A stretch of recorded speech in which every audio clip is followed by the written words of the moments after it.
যারা মরা নবীর উপর ঈমান এনেছে তাদের মিলাদুন নবী করার কোনো দরকার নাই। আলহামদুলিল্লাহ, আমি জিন্দা নবীর উপর ঈমান এনেছি, তাই মিলাদুন নবী সাল্লাল্লাহু আলাইহি ওয়াসাল্লাম আমরাই করব। আর সুনানে ইবনে মাজাহা 1637 নম্বর হাদিস, তারাই খুলে দেখবেন যারা নবীকে মরা নবী বলেন। আর আল্লাহ সবাইকে হেদায়েত দান করুক। আর মরা নবীর উপর যারা ঈমান এনেছেন, অবশ্যই আপনাদেরটা ঈমান না, কারণ আমার রাসূল বলে যার ভিতরে ঈমান নাই, যার ভিতরে আদব নাই, তার ভিতরে ঈমান নাই, যার ভিতরে মহব্বত নাই, তার ভিতরে ঈমান নাই। অবশ্যই নিজের সাফায়েত হারাবেন না, কারণ সাফায়েতের কান্ডারি হচ্ছে আমার রাসূল।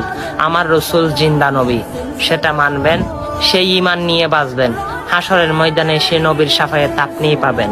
ভিডিওটা শেয়ার করে তাদেরকে দেখিয়ে দিন, তাদেরকে সতর্ক করে দিন, আমার নবী হচ্ছে হায়াতুন নবী, আমার নবী হচ্ছে হায়াতুন নবী। সুবহানাল্লাহ।